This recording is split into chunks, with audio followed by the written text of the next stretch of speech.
Hello and welcome to the Claiborne County Sheriff Forum here at Sigmund Communications Center. I'm Gary Burchett, the moderator. The program is designed to inform you, the community, about the two candidates for Claiborne County Sheriff. The order in which these candidates will respond was assigned just before the start of the forum. They're seated as drawn.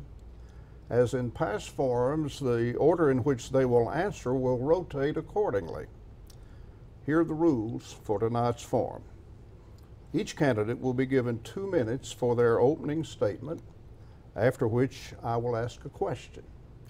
The candidates will have 2 minutes to respond to that question.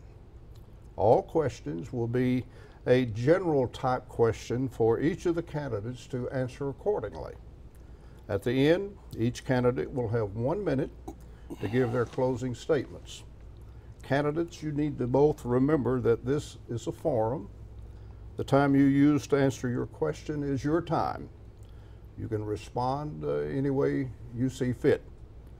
We'll make this statement. Always need to clarify that slander or mudslinging will not be tolerated. I guess we would pull the plug quickly on that for both of you. Please remember, the agenda is coming up. August the 2nd, early voting starts on July 13th, and it runs through July the 28th. Now, for the introductions and the first question, or at least the opening statement. Sir, what is your name? My name is David Ray. I'm currently the Sheriff of Claiborne County. I am born and raised here in this county. I'm the 7th living generation from Claiborne County. I married my high school sweetheart, and we have one daughter, we have one grandson, and one great-grandson who is 3 years old. I have been sheriff now for 12 years.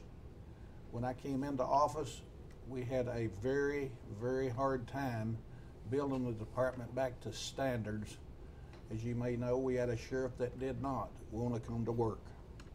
It has been my privilege and honor for the people to elect me 3 straight times to hold this office, and we have trained and trained and trained our officers. We've tried to find the best officers to fill the positions for the Claiborne County Sheriff's Office that is available in this county. We have had a very good cooperation from the county court in funding the budget to provide them with the training, the best equipment, and get them to a level we're proud of, and we hope to continue to do that. Being sheriff is not an easy job. Every body in the United States wants to run for sheriff more than any other office there is. And I know, I was born and raised in law enforcement. My father was sheriff here when I was in high school, and times were rough then.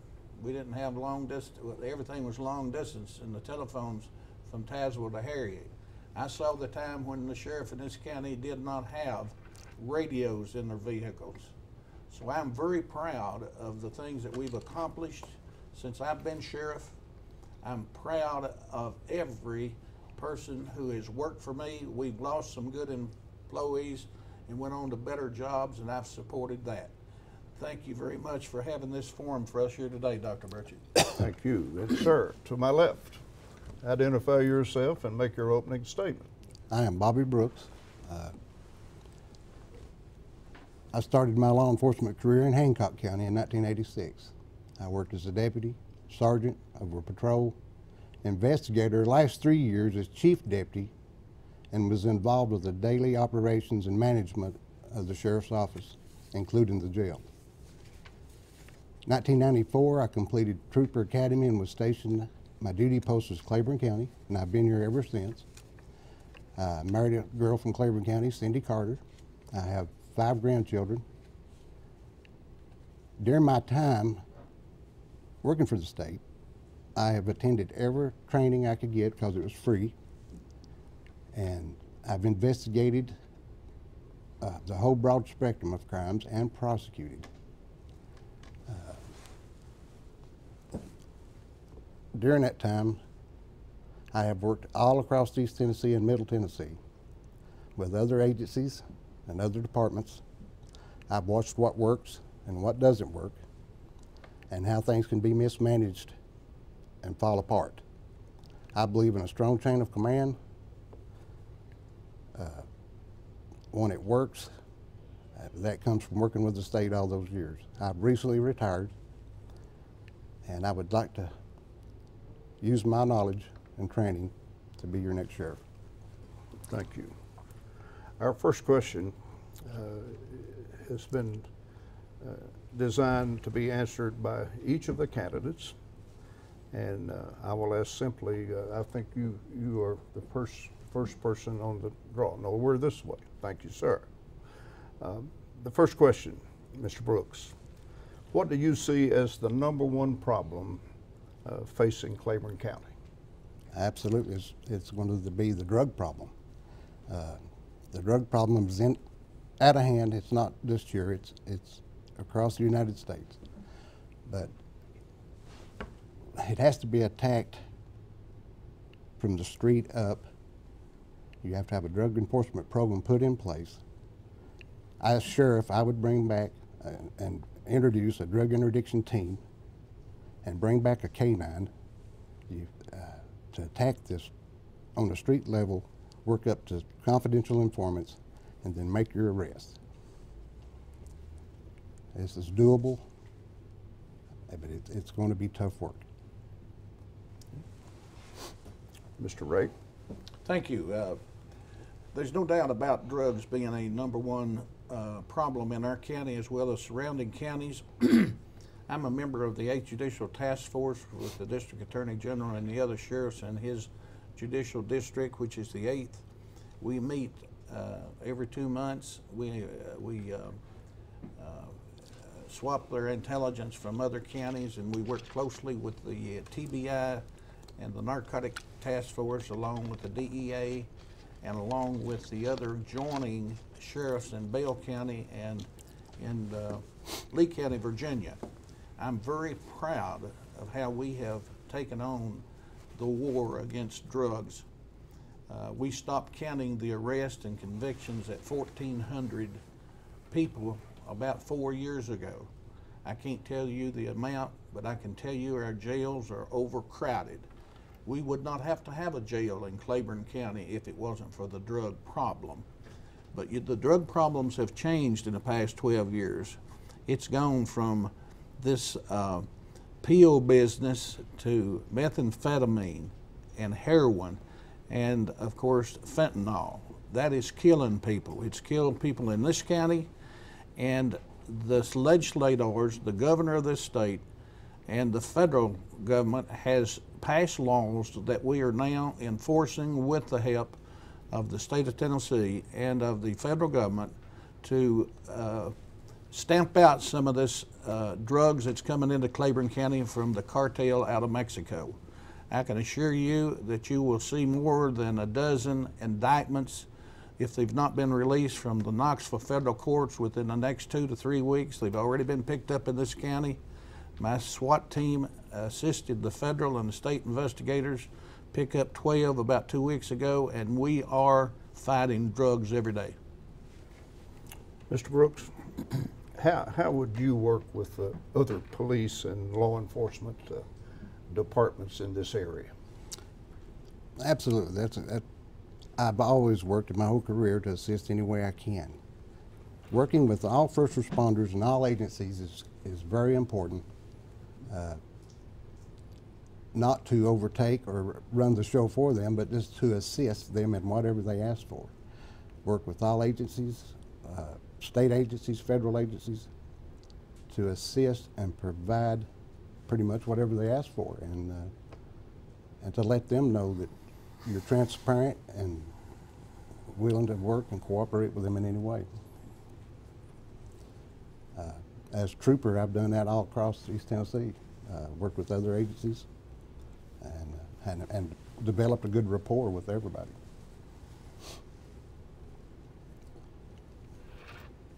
Mr. Ray, can you answer that same question, sir? I did. How would you work with the other police forces in the area? Well, we absolutely cooperate and work with the other agencies, especially with the cities of Tazewell and New Tazewell. I've always felt that there's no place for jealousy when it comes to working with law enforcement. I don't care if that is with the Fish and Game people.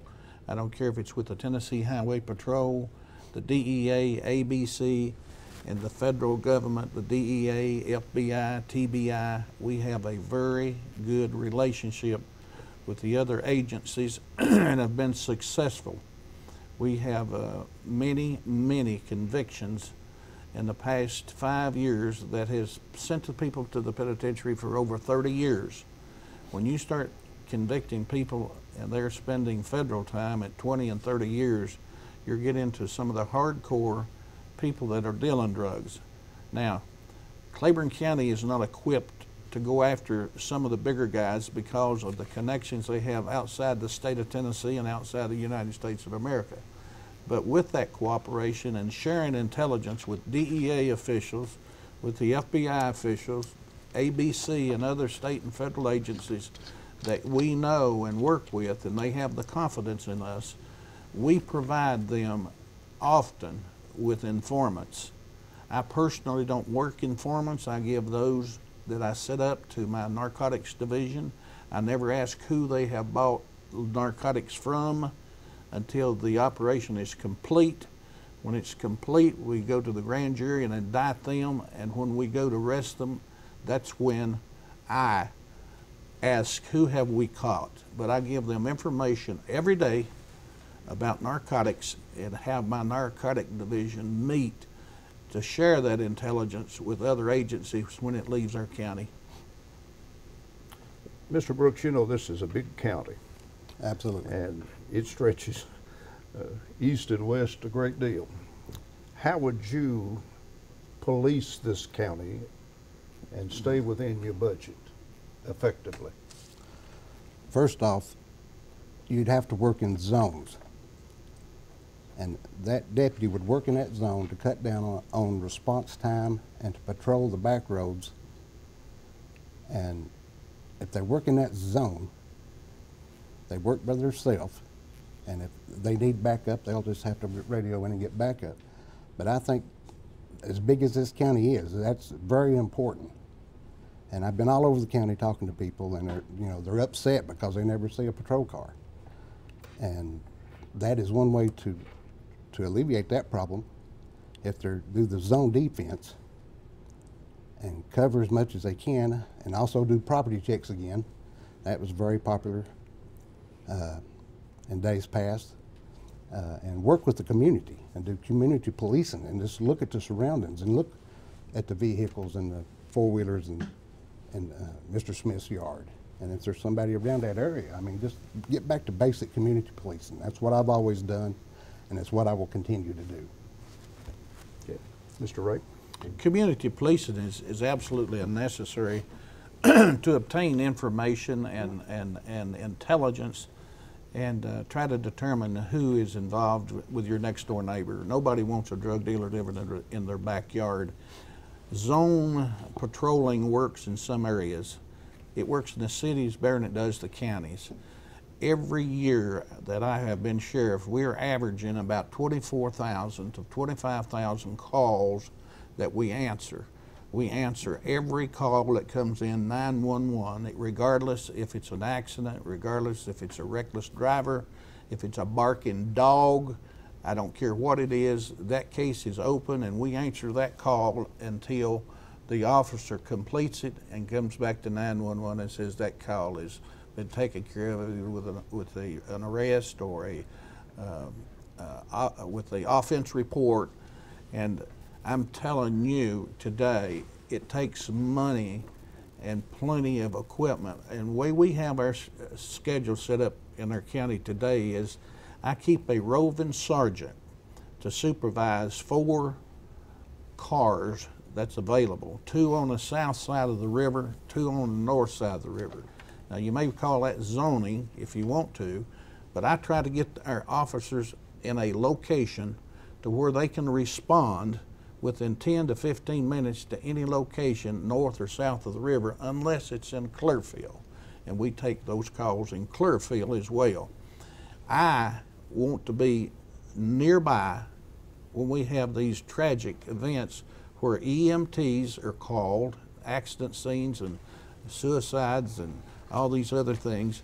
And I'll tell you, we don't appreciate unless you work with these first responders. They are a necessary agency, and we love to work with them. We're enjoying listening to the answers of the questions. We'll take a break and be right back. The moment I stepped foot onto LMU's campus, I knew this was where I belonged. I went to a small high school in San Antonio, Texas, and I was looking for a similar college experience. LMU's small classrooms provided me with hands-on instruction and an intimate learning environment. This allowed me to build strong relationships, which helped to shape the person I am today. Lincoln Memorial University isn't just a school, it's a family.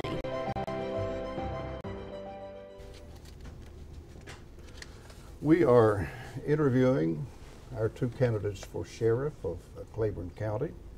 Our next question will go to Mr. Ray. This is the question. So much publicity, so much heartache, so much tough stuff going on in our school systems. My question to you, what are your ideas for school safety and to protect our children for the future of Claiborne County? It's absolutely a necessity. I've been meeting with the school board and the budget committee for the county for the last 3 to 4 months. Had an opportunity to help inspect some of the schools throughout the county. There was recommendations made from my department, school department, and some other state officials. And the number one thing that the schools in Claiborne County haven't had is a school resource officer.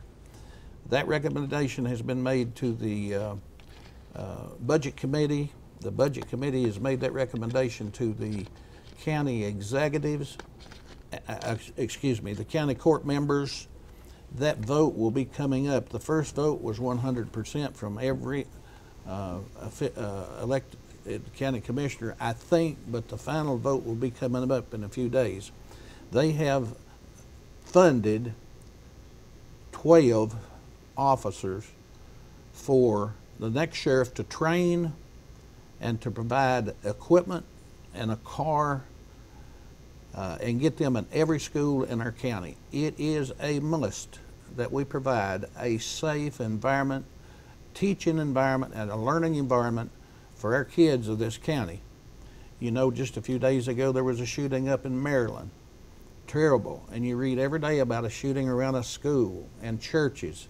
We have to be vigilant, and that's where community policing is wonderful. Well, if we get somebody in a community that don't belong there, it's out of where they normally see them every day, maybe living in a tent or acting unusual, that information will be flowing into our department, and it does, and it has been, and we are thankful to Lincoln Memorial University's police department as well for providing us good information. Thank you, Mr. Ray. Mr. Brooks, what are your ideas for school safety in this county? Training, and something as simple. In these school shooting incidents, these first responders arrive. They have no clue how the building's laid out, how the hallways run. Something as simple as having a diagram of every school, every building on LMU campus, put in a 3-wing binder and given to all first responders, troopers, everybody in the area, because if something happens, it's going to take a multi-agency effort to deal with this. And when school's out, they should be practice drills, mock disasters, active shooter situations, and these officers can familiarize themselves with the building and how they're going to make a plan of action. I'll tell you, it's a tough position. I'll say that to both of you, and that leads me into the next question. What do you really think the sheriff of Claiborne County is and or should be? The sheriff of Claiborne County is a chief law enforcement officer. His responsibility is to keep every person safe, and especially our young people who are attending schools and the elder people, of course, who can't take care of themselves. We, as elected sheriffs, have a responsibility to our officers in the community to provide them with the best training, mentoring them to proceed on and be better at what they do.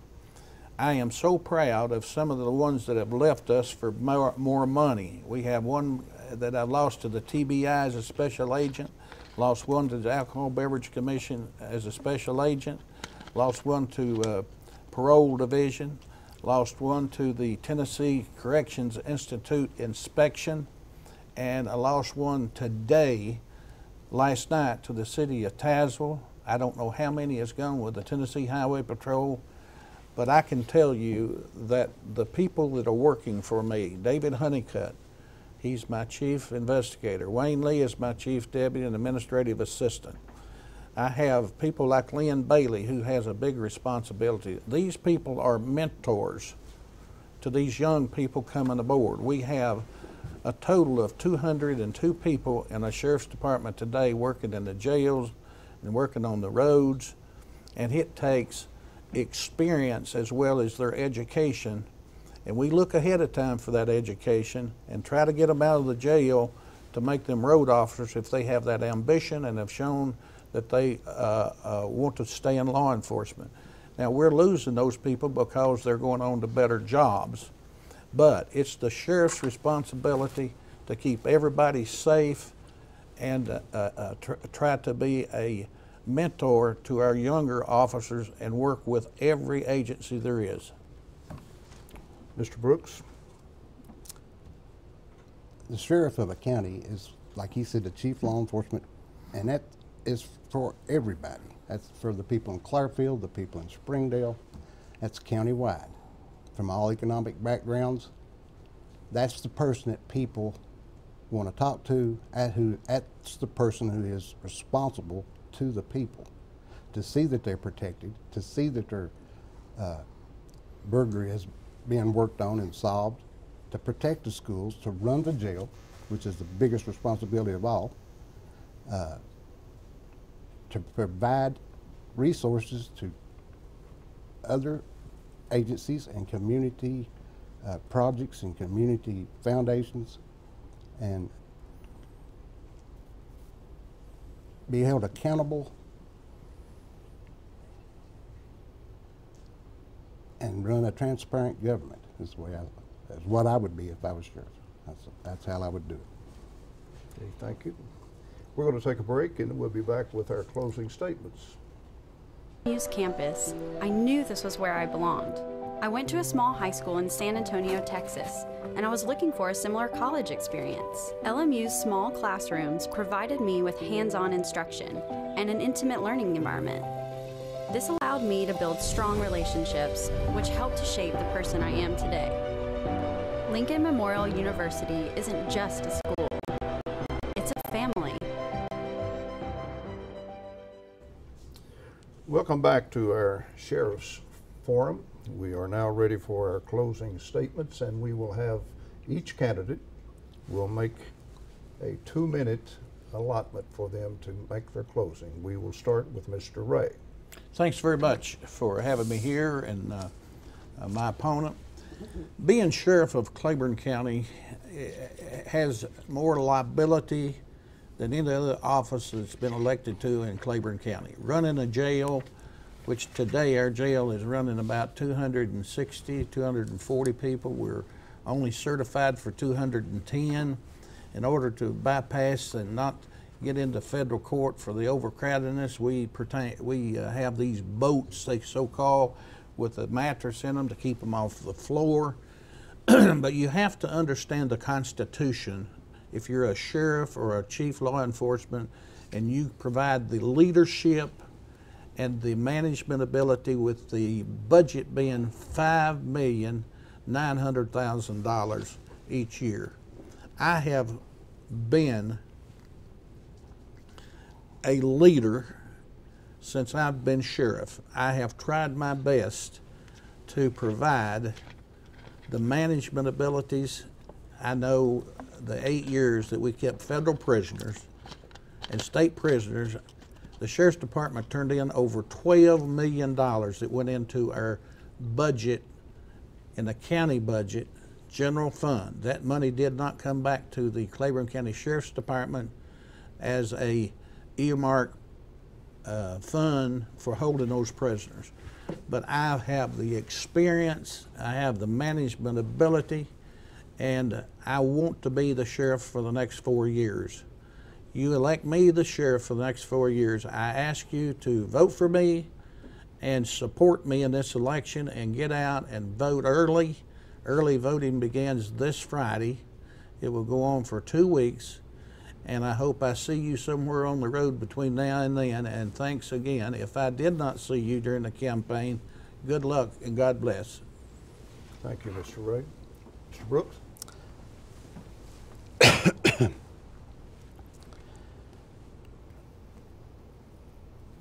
As your sheriff, I have also managed federal inmates. In Hancock County, we kept 100 to 150 federal inmates from Washington, D.C. The county got so used to that revenue that they were spending money before they got it. And I got a phone call one day and said, we're coming out of our prisoners, we've got all our prisons built. And that left Hancock County devastated. I'm not saying that that's going to happen in Claiborne County, but federal prisoners, state prisoners is very important for the revenue. I do have experience with that. I'm asking you humbly for your vote and support. I think I can change things around and take it in a different direction. I've been all over the county. I've talked to lots and lots of people, and if I've missed you, I'm sorry that I did try to get with everybody, but it's impossible with a county this size. I want to thank LMU, Dr. Burchett, for his time. And thank you very much. I'd like to thank each of our candidates for coming and sitting down and talking about this important office. I'd like to thank you watching us tonight.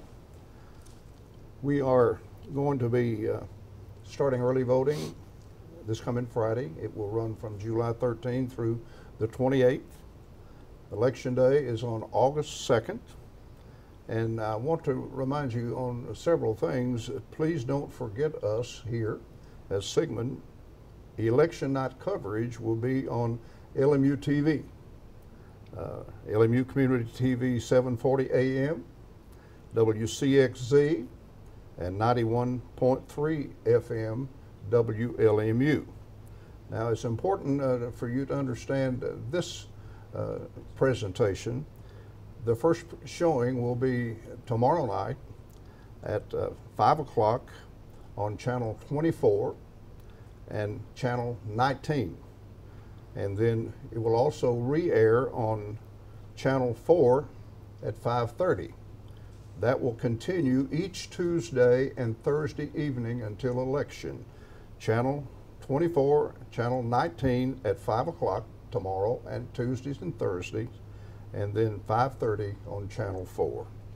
Don't forget, the election is coming up August 2nd, early voting the 13th through the 28th. It's been my pleasure. Please go out and vote.